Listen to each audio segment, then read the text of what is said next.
শিমুলপুর বনে নদীর দুই তীরে টুনি আর বিউটি নামে দুই বান্ধবী বাস করত। দুই বান্ধবীর মাঝে খুবই মিল ছিল।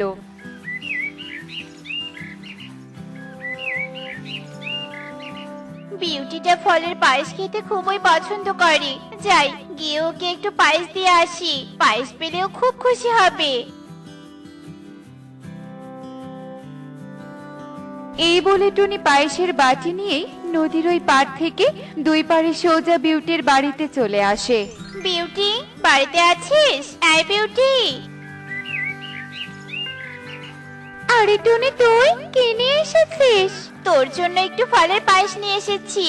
ফলের পায়েস? উফ, শুনে তো জিভে জল চলে এলো। দে দে, আমি এক্ষুনি খাবো।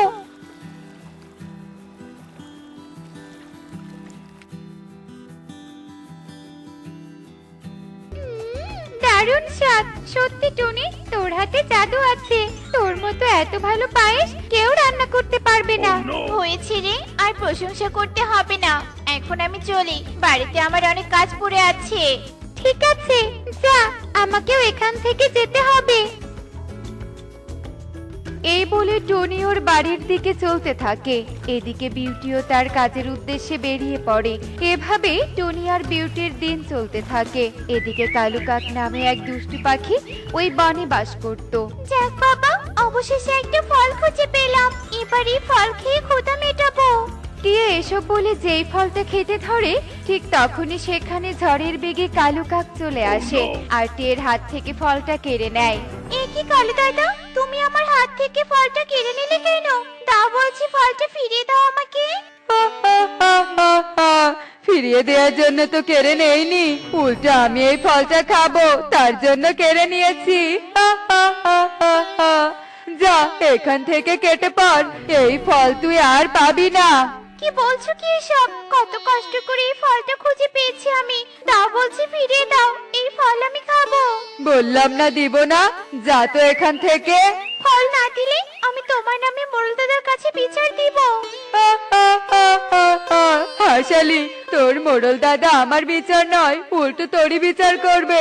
কারণ আমি মোড়লি গোলের বন্ধু হই, তাই ভালোই ভালোই বলছি, চলে যা এখান থেকে, নয়তো আমার বন্ধুকে বলে তোকে বন থেকে তাড়ানোর ব্যবস্থা করব। আচ্ছা ঠিক আছে, চলে যাচ্ছি। তবে একটা কথা শুনে রাখো, এভাবে অন্যের জিনিস ছিনিয়ে নেওয়া অন্যায়। তুমি একদিন না একদিন এর শাস্তি পাবেই পাবে। কে কাঁদতে কাঁদতে সেখান থেকে চলে যায়। কালু ছিনিয়ে নেওয়া ফলটা হাসতে হাসতে খেতে থাকে। একটা ফল খেয়ে পেটের এক কোনো ভরলো না। যাই দেখি আর কার কাছে কি পাওয়া যায়।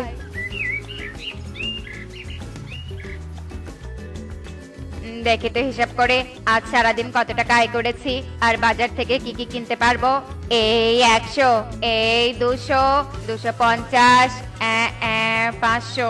ময়ূর সব টাকা হিসাব করার আগেই কালু কাক ময়ূরের হাত থেকে টাকাগুলো ছিনিয়ে নেয়। তোকে আর কষ্ট করে টাকাগুলো হিসাব করতে হবে না রে ময়ূর। তাছাড়া টাকা হিসাব করে কি করবি বল? খরচ তো আর করতে পারবি না। টাকা খরচ করতে পারবো না মানে কি বোঝাতে চাচ্ছ তুমি? আর টাকা এভাবে ছিনিয়ে নিলে কেন? দাও, আমার টাকা দাও। এই কালু যে জিনিস একবার হাতে নেয় তার কখনো ফিরিয়ে দেয় না। এসব টাকা এখন আমার। না না দাদা, এমনটা করো না। টাকাগুলো অনেক কষ্টে আয় করেছি, ওগুলো দিয়ে খাবার কিনতে হবে, নয়তো যে আমার বউ বাচ্চা না খেতে পেয়ে মরে যাবে। দয়া করো দাদা। আমার কোনো দয়া মায়া নেই, আর তোর বক বক শোনারও সময় নেই। যা তো, দূর হয় এখান থেকে। আমার যা দরকার আমি তা পেয়ে গেছি। বদমাশ কালু, আমার পরিশ্রমের টাকাগুলো নিয়ে গেলি, তোর জীবনে ভালো হবে না। ময়ূর কান্না করতে থাকে। কালু এভাবে পুরো বনের পাখিদের কাছ থেকে যখন যা পায় তাই ছিনিয়ে নিতে থাকে। বনের পাখিরা কালুর এমন অত্যাচারে অতিষ্ঠ হয়ে যায়। আহারে, হাঁসটার কি দুরবস্থা! চোখ দিয়ে টপ টপ করে পানি পড়ছে, পাখা দুটো কেমন দুদিকে ছড়িয়ে আছে। মনে হয় অসুস্থতায় হাঁসটার অনেক কষ্ট হচ্ছে। কিন্তু এটা কার হাঁস? আশেপাশে তো কাউকেই দেখছি না। যাই হোক, হাঁসটাকে এক্ষুনি বাড়িতে নিয়ে গিয়ে সেবা যত্ন করতে হবে, তারপরে কি সুস্থ করে তুলতে হবে। এই বলে বিউটি আশেপাশের জঙ্গলের লতাপাতা দিয়ে একটা গোল বাসা বানায় আর অসুস্থ হাঁসটাকে সেই গোল বাসায় বসিয়ে তার বাড়িতে নিয়ে আসে আর অসুস্থ হাঁসটার সেবা যত্ন করতে থাকে। এভাবে 2 দিন কেটে যায়। বিউটির সেবা যত্নে হাঁসটা সুস্থ হয়ে যায়। প্যাক প্যাক প্যাক প্যাক প্যাক প্যাক প্যাক প্যাক প্যাক প্যাক। নে হাসছো না, খাবার খেয়ে নে। আমি একটু আমার বান্ধবীর সাথে দেখা করতে যাব। আজ 2 দিন হলো ওর সাথে দেখা হয় না, আবারও আসেও না আমার সাথে দেখা করতে। তুমি কিন্তু বাড়িতে সাবধানে থাকবে, কেমন? প্যাক প্যাক প্যাক প্যাক প্যাক প্যাক প্যাক প্যাক প্যাক প্যাক প্যাক প্যাক প্যাক প্যাক। বিউটি আর কিছু না বলে হাঁসকে খেতে দিয়ে টুনির সাথে দেখা করার উদ্দেশ্যে চলতে থাকে। অন্যদিকে টুনিও বিউটির বাড়ির দিকে আসতে থাকে আর কিছুক্ষণের মধ্যেই পথের মাঝে দুজনের দেখা হয়ে যায়। ভালোই হলো রে, মাঝপথে তোর সাথে দেখা হয়ে গেল। এই 2 দিন অনেক ব্যস্ত ছিলাম, তাই তোর সাথে দেখা করতে পারিনি। আবার তুইও আসিসনি। দেখা করতে আসবো কি করে? জানিস, একটা অসুস্থ মেয়ে হাঁস নদীতে কুড়িয়ে পেয়েছি। ওই হাঁসের সেবা যত্ন করার কারণে তো তোর সাথে দেখা করার সময়ই পাই না। বলিস কি, তুইও হাঁস কুড়িয়ে পেয়েছিস? আমিও একটা ছেলে হাঁস কুড়িয়ে পেয়েছি। ওই হাঁসের কথা তোকে বলতে এসেছি। আরে বাহ, এ তো বেশ খুশির খবর। শোন বান্ধবী, আমার মাথায় একটা বুদ্ধি এসেছে। কি বুদ্ধি রে, বলতে শুনি। শোন, তোর একটা ছেলে হাঁস আছে আর আমারও মেয়ে হাঁস। তাই বলি কি, চল তোর আর আমার হাঁসের বিয়ে দিয়ে দেই। আমাদের হাঁসের বিয়ে হলে আমাদের সম্পর্কটা আরো বেশি মজবুত হবে। ঠিক বলেছিস। এবার বল, কোন দিন হাঁসের বিয়ে দিব? কোন দিন আবার? কালকে হাঁসের বিয়ে দিব। তাহলে তো আজ থেকে সব ব্যবস্থা করতে হবে, আবার বনের পাখিদেরও নিমন্ত্রণ করতে হবে। হ্যাঁ হ্যাঁ, চল দেরি না করে নিজেদের কাজে লেগে পড়ি। এই বলে বিউটি আর টনি যে যার বাড়িতে চলে আসে। এভাবে দিন গড়িয়ে রাত পেরিয়ে পরের দিন সকাল হয়ে যায়। বনের পাখিরা হাঁসের বিয়ে দেখতে নদীর পাড়ে চলে আসে। বাহ বিউটি, তোর হাঁসকে তো দেখতে অনেক সুন্দর লাগছে। তোর হাঁসকে একদম হাঁসদের রাজকন্যার মতো লাগছে। চল এবার বিয়ের কাজ শুরু করি। কালু, জানো টুনি আর বিউটি 2 বান্ধবী 2টো হাঁস কুড়িয়ে পেয়েছে আর আজকে ওরা 2 হাঁসের বিয়ে দিচ্ছে। তাই নাকি? তাহলে তো ওই হাঁস দুটোকে ছিনিয়ে নিয়ে আসতেই হয়। কাকুলি, তুমি থাকো, আমি ওই হাঁস দুটোকে নিয়ে আসছি। এই বলে কালু টুনি আর বিউটির হাঁস ছিনিয়ে নেওয়ার উদ্দেশ্যে উঠতে থাকে। এদিকে টুনি আর বিউটি তাদের হাঁসের বিয়ে সম্পূর্ণ করে। বিয়ে সম্পূর্ণ হওয়ার সাথে সাথে হাঁস দুটো সবাইকে অবাক করে দিয়ে হাঁস রূপ থেকে পরি আর পরিরাজের রূপ ধারণ করে। এ কি, আমাদের হাঁস কোথায় গেল? আর তোমরা কারা? আমরা পরিরাজ্যের রাজা আর রানী। এক তান্ত্রিকের অভিশাপের কারণে আমরা দুজন 2টো হাঁস হয়ে গিয়েছিলাম। সে না হয় বুঝলাম, কিন্তু তোমরা দুজন আলাদা হয়েছিলে কি করে? আমরা এক ঝড়ের কারণে আলাদা হয়ে পরিরাজ্য থেকে সোজা এই বনে চলে আসি আর অসুস্থ হয়ে পড়ি, আর তোমাদের সেবা যত্নে আবার সুস্থ হয়ে যাই। আমরা ভেবেছিলাম আর কখনো নিজেদের রূপ ফিরে পাবো না, কিন্তু আমাদের ভাবনা ভুল প্রমাণিত হয়ে যায়। তোমরা দুজন আমাদের বিয়ে দিয়ে আমাদেরকে অভিশাপ মুক্ত হতে সাহায্য করো। তোমরা দুজন অনেক ভালো, আমরা তোমাদের এই ঋণ কখনোই শোধ করতে পারবো না। ধন্যবাদ তোমাদের দুজনকে, অসংখ্য ধন্যবাদ। এভাবে বলো না, আমরা নিজেদের অজান্তে তোমাদের উপকার করতে পেরে অনেক খুশি। তোমার কথা শুনে আমি মুগ্ধ হলাম। তোমাদের দুজনকে আমাদের পক্ষ থেকে এই 2 থলে মোহর উপহার দিলাম। এই নাও। এই টুনি বিউটি, তোরা যে হাঁস দুটোর বিয়ে দিচ্ছিস, ওই হাঁস দুটো কোথায় রে? ওই হাঁস দুটো নেই দাদা। নেই মানে? কি করেছিস ওই হাঁস দুটোকে? তোরা আমার থেকে হাঁস দুটোকে লুকিয়ে রেখেছিস, তাই তো? ভালোই ভালোই বলছি, হাঁস দুটোকে আমার হাতে তুলে দে, নয়তো কিন্তু তোদের খবর আছে। তুমি কি খবর করবে আমাদের? আজ তো আমরাই তোমার খবর করব। মানে কি বলতে চাইছিস, খুলে বল। আমি খুলে বলছি, তুমি এতদিন বনের পাখিদের অনেক চালিয়েছো, আর আজ যে হাঁস দুটোকে নিতে এসেছো, ওই হাঁস দুটো পরি হয়ে গিয়েছে। এবার পরীকে দিয়ে তোমাকে শাস্তি দিব। পরি, এই বদমাইশ কালুকে শাস্তি দাও, এ খুবই অত্যাচারী। আমরা এর সম্পর্কে জানি, বজ্জাত কাক অনেক জ্বালিয়েছিস, দাঁড়া দেখাচ্ছি মজা। এই বলেই পরি কালুকে একটা প্রজাপতি বানিয়ে দেয়। আমি অনেক অন্যায় করেছি, আর কখনো অন্যায় করব না, আমাদেরকে ক্ষমা করে দাও, আমি আগের মতো হতে চাই। তোর কোনো ক্ষমা নেই, ভোগ কর শাস্তি। আর বিউটি টুনি, আমরা এবার চলি, আমাদের বিদায়ের সময় হয়েছে। এসব বলে পরি আর পরিরাজ টুনি বিউটির কাছে বিদায় নিয়ে চলে যায়। এদিকে কালু কাকু শাস্তি পাওয়ায় বনের পাখিরা বেশ সুখে দিন কাটাতে থাকে। আঙ্কেল, ও আঙ্কেল, আমাকে এক গ্লাস খেজুরের রস দাও। আমি এই শীতের সকালে খেজুরের রস খাওয়ার জন্য সেই কখন থেকে অপেক্ষা করছি। এই নে রে বাবা।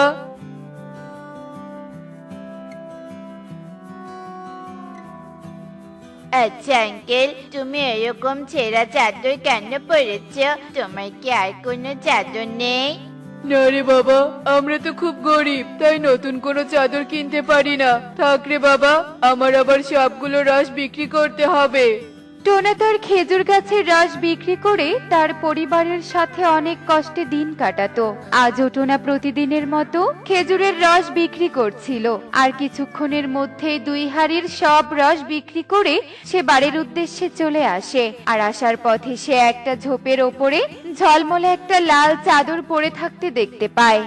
ও মা গো, এত সুন্দর চাদর আমি এর আগে কখনো দেখিনি। মনে হচ্ছে এই চাদর কোনো বিখ্যাত পাখি তৈরি করেছে। যাই, আজকে এই চাদরটা আমি আমার মেয়েকে উপহার দিব। লাল চাদর পেয়ে আমার মেয়েটা অনেক খুশি হবে। এরপর টোনা চাদর নিয়ে বাড়িতে চলে আসে। আর লাল চাদর পেয়ে টুকি অনেক খুশি হয়ে যায়।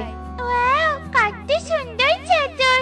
আমার চাদরের মতো চাদর ইবনে আর কারোর নেই। বাবা, ও বাবা, এই চাদরটা তুমি কোথা থেকে এনেছো? এই চাদরটা আমি কুড়িয়ে পেয়েছি রে মা। তোকে তো নতুন কোনো চাদর কিনে দিতে পারি না, তাই এই চাদরটা এখন থেকে তোর। জানো বাবা, কাল আমাদের বনে ছবি অঙ্কন করার প্রতিযোগিতা আছে। আমি এই লাল চাদর পরে প্রতিযোগিতায় যাব। কি মজা, কি মজা! দেখতে দেখতে সেই দিন কেটে যায়।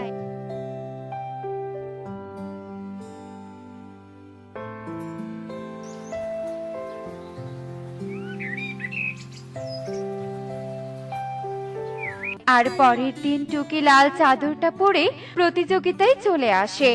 শোনো ছানারা, তোমাদেরকে অঙ্কন করার জন্য 5 মিনিট সময় দেয়া হলো। এরই মধ্যে যে একটা সুন্দর ছবি অঙ্কন করতে পারবে সেই হবে আজকের বিজয়ী। বুঝতে পেরেছো? হ্যাঁ হ্যাঁ ম্যাডাম, আমরা বুঝতে পেরেছি। এরপর ইগলি যেই না বাঁশিতে ফু দেয়, সাথে সাথে সব ছানারা অঙ্কন করতে শুরু করে। এদিকে টুকি যেই না তার পেন্সিলটা বোর্ডে স্পর্শ করবে, সাথে সাথে অনেক সুন্দর একটা দৃশ্য তৈরি হয়ে যায়। তা দেখে টুকি তো অবাক হয়ে যায়। কে, এটা কি করে হলো? আমি তো এখনো অঙ্কন করা শুরুই করিনি। তাহলে আমার ছবি অঙ্কন করা কিভাবে শেষ হলো? টুকি অদ্ভুত কর্মকাণ্ড দেখে ভাবতে লাগে। এদিকে টুকিকে দাঁড়িয়ে থাকতে দেখে ইগলি টুকির কাছে চলে আসে। একে টুকি, তুমি এভাবে দাঁড়িয়ে আছো কেন? আরে তোমার অঙ্কন শেষ? আর এত সুন্দর দৃশ্য অঙ্কন এত তাড়াতাড়ি কিভাবে করলে? ইগলির কথা শুনে সব ছানারা টুকির অঙ্কন দেখতে চলে আসে। তোকে কি কোনো জাদু জানে নাকি? জাদু না জানলে এত সুন্দর অঙ্কন কি করে করতে পারে? তোর আমার আর পুরস্কার পাওয়া হলো না। এত সুন্দর ছবি অঙ্কন করার জন্য আমাদের আজকের বিজয়ী টুকি। তাই টুকি পেয়ে যাচ্ছে গোল্ড মেডেল ও নগদ 1000 টাকা। ছানারা সবাই টুকির জন্য হাততালি দাও। মা, ও মা, এই দেখো, আমি প্রতিযোগিতায় বিজয়ী হয়েছি আর কতগুলো পুরস্কারও পেয়েছি। কিন্তু জানো মা, আজ একটা অদ্ভুত ঘটনা ঘটেছে। এরপর টুকি তার মাকে সব কথা খুলে বলে। তবে এটা লাল চাদরের জন্য হয়নি তো? এই চাদরকে পরীক্ষা করে দেখতে হবে রে মা।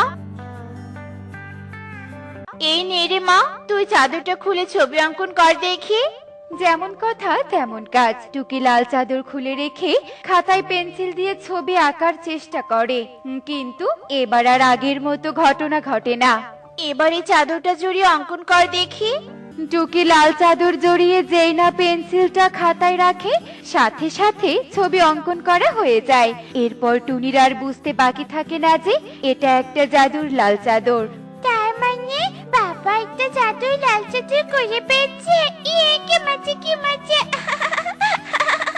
এই জাদু জাদুর চাদর পরে এখন যে কোনো কাজ খুব তাড়াতাড়ি করতে পারবো। ঠিক বলেছিস রে মা, আমি এখন চাদরটা পরে খুব দ্রুত রান্নাটা করে ফেলি, কিছুক্ষণ পর তোর বাবা চলে আসবে। অনেক দিন থেকে ফলো করতে করতে আজ আমি এতগুলো হিরে চুরি করতে সফল হয়েছি। এখন আমাকে ধনী হওয়া থেকে আর কেউ আটকাতে পারবে না। এই চোর চোর, ধর ধর ধর, চোর চোর। এই যা, ওরা মনে হয় টের পেয়ে গেছে। পালাই বাবা পালাই, মোটেও ধরা পড়লে চলবে না। এই কথা বলে কবুতর বিটকেস নিয়ে পালাতে থাকে। আর কিছু দূর যাওয়ার পর সে টোনা রস বিক্রেতাকে দেখতে পায়। না, ওরা আর আমাকে খুঁজে পাবে না। আমি বরং এখন একটু খেজুরের রস খেয়ে গলাটা ভিজিয়ে নেই। ইস, জীবনে আর চুরি করব না। এই যে রসওয়ালা, আমাকে এক গ্লাস রস দে তো দেখি, আর আমার বিটকেসটা একটু ধর, আমি মন ভরে একটু রস খেয়ে নেই। আর একটুর জন্য চোরকে ধরতে পেলাম না, আর চোরের মুখটাও তো ভালো করে দেখতে পেলাম না। অতগুলো হিরে চুরি হয়ে গেল। ওই দেখুন স্যার, ওই চোর বিটকেস হাতে নিয়ে রস খাবে বলে দাঁড়িয়ে আছে। আসুন স্যার, আমরা টপ করে গিয়ে খপ করে চোরটাকে ধরে ফেলি। বদমাইশ চোর কোথাকার, তোর এত বড় সাহস! তুই আমার কোম্পানির হিরে চুরি করে পালিয়ে যাচ্ছিস। আজ তোকে আমি পুলিশে দিব। আপনার কোথাও ভুল হচ্ছে স্যার, আমি হিরে চুরি করব কি করে? আমি তো সামান্য একজন রস বিক্রেতা, আর এই বিটকেস আমার নয়। ও দাদা, তুমি চুপ করে আছো কেন? বলো, এটা তোমার বিটকেস। সত্যি কথা বললে তো বাকি জীবনটা জেলে কাটাতে হবে। চুপ কর স্যার, আসলে আমি রস বিক্রি করি। আর এই দাদা এসে রস খেতে চাইছে, বলছে ছুটতে ছুটতে নাকি অনেক ক্লান্ত হয়ে গেছে, তাই খেজুরের রস দিতে বলছে। এখন ধরা পড়ে গিয়ে আমাকে ফাঁসিয়ে দিচ্ছে। আপনি ওকে উচিত শিক্ষা দিন স্যার। এই কথা বলে কবুতর রসের হাড়ি নিয়ে সেখান থেকে চলে যায়। এদিকে ইগলো তোতা ভুল বুঝে টোনাকে ধরে নিয়ে চলে যায়। এদিকে দেখতে দেখতে সেই দিন কেটে যায়।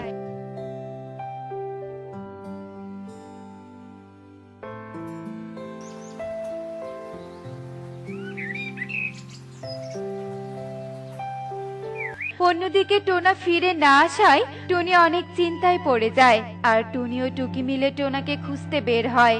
আমার জন্মদিনে মা আমাকে একটা লাল চাদর উপহার দিয়েছিল, আর সেটাকে না হারিয়ে ফেলেছি। মা জানতে পেলে অনেক কষ্ট পাবে, তাই যেভাবেই হোক ওই চাদর আমাকে খুঁজে বের করতেই হবে। আরে, ওই তো আমার চাদর। এই লাল চাদর তুমি কোথায় পেলে? এটা তো আমার চাদর। আচ্ছা ঠিক আছে, তাহলে তোমার চাদর তুমি ফিরিয়ে নাও। এই চাদরটা আমার বাবা ঝোপের ভেতরে খুঁজে পেয়েছিল। পরিকন্যা টুকির সততা দেখে অনেক খুশি হয় আর লাল চাদরটা ফিরিয়ে নিয়ে বলে, তোমার সততায় আমি মুক্ত হয়েছি, তাই আমি তোমাকে দুটো উপহার দেব। একটা আমার ইচ্ছে মতো, অন্যটা তোমার ইচ্ছে মতো। এবার বলো, তোমার কি ইচ্ছে? আমরা আমার বাবাকে খুঁজে পাচ্ছি না, তুমি কি বলতে পারবে আমার বাবা এখন কোথায় আছে? এক্ষুনি বলছি, তোমার বাবা খুবই বিপদে পড়েছে। এই নাও, এই আয়না তোমার বাবাকে মুক্ত করে দিবে। বিপদ? কিসের বিপদ পরিকন্যা? কি হয়েছে আমার টোনার?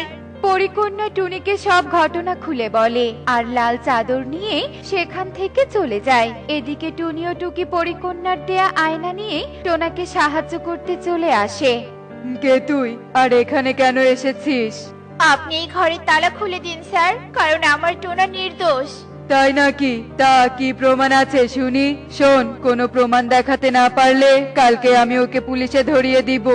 ইগলের কথা শুনে টুনি ইগলকে আয়নাটা দেয় আর বলে, এই আয়নাতে সব সত্যি দেখা যাবে। এরপর ইগল আয়নাতে আসল চোরকে দেখতে পায় আর বিনা কারণে টোনাকে শাস্তি দেওয়ার কারণে আফসোস করতে থাকে। তুই আমাকে ক্ষমা করে দে টোনা, আমি আসল সত্যটা খুঁজে বের না করে তোকে চোর ভেবে শাস্তি দিয়েছি। সত্যতা যাচাই বাছাই না করে কাউকে দোষারোপ করা উচিত নয় স্যার। এসো টোনা, এসো। এতগুলো স্বর্ণ তুমি কোথায় পেলে শুনি? আর ওই জাদুর আয়নাই বা কোথায় পেলে টুনি? আমাকে সব বলো তো। এরপর টুনি টোনাকে সব ঘটনা খুলে বলে। আমাদের আর কোনো অভাব থাকবে না টুনি, সত্যের জয় সব সময় হয়। দেখলে তো বন্ধুরা, সত্য ও সততা সবসময় আমাদের জিতিয়ে দেয়। এমনই সব মজার মজার শিক্ষণীয় টুনি পাখির গল্প দেখতে আমাদের সাথেই থেকো। আর গল্পটি কেমন হয়েছে তা কমেন্টে জানাতে ভুলো না কিন্তু। Bye bye.